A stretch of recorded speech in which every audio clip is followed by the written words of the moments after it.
علی سومون شما امروز به سبقت شاگردی خود نظارت کردید در مسابقات المپیک و آیا از نتیجه به دست آورده او قناعتمندید؟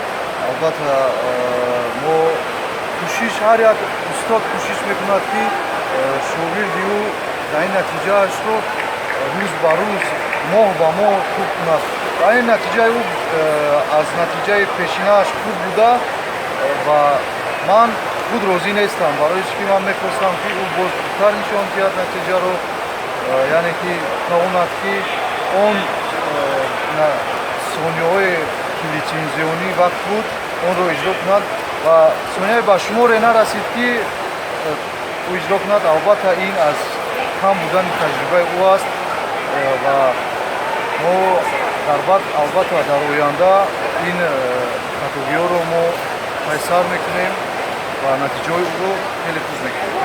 همچنین باید گفت که نتیجه امروز نشان داده اولمپ قربانوف با او امکان نمیدهد که در مسابقات یعنی در دوره‌های نیل بعده آن شرکت کند. همین خیلی نه؟ البته در این بعده شرکت نمیکنند و او رو خط رو با چمپیونی و با چمپیونات آسیا گرفت. یعنی 25 ثانیه این روخت است با چمپیونات آسیا. او روخت رو گرفت و در دوره فینالی بازی المپیک نگامد. افسوس که نگامد. در آینده ما امید داریم که شاگرد شما جوان است و شما نیز جوان هستید و در مسابقات زیادی باز المپیک شرکت خواهید کرد.